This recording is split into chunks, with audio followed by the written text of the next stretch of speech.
Man, you got a lot of shit going on, man.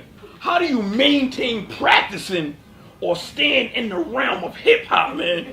This is what, cause you know, Pras, come on, man. Motherfucker been out 20 years ago, and he talking about I'm mad at these youngins and shit, and then he get on them, he get in the booth, and you be like, this motherfucker sound old school and shit. Whereas you put this shit out, and I'm like, oh shit, he good money. I can fuck with him. How do you maintain that, man? That fucking balance. Man, you know, I like to say for me it's a marathon, not a sprint.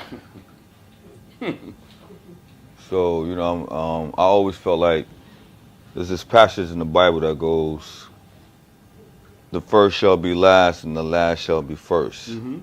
You know? So, you know, I was pacing myself and, you know, while I was quote unquote, because you're right, you know, when you don't hear from, and you gotta think about this, you know,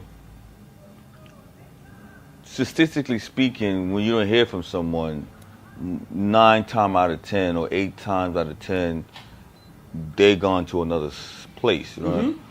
And so it's naturally to think like, Right. You see what I'm saying to you? Right.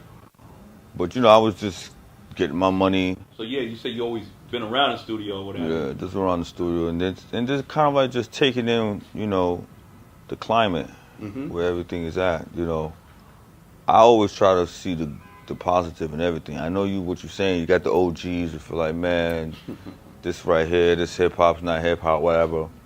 I don't look at it like that. I look at it like, you know, you could listen, man. You could find the good and bad in any era. Of course, talk about it. You know, but I like to focus on what's good about what's going on in this era. Right, right. And so, what's interesting is that this actually a better era as far as like opportunities than our era.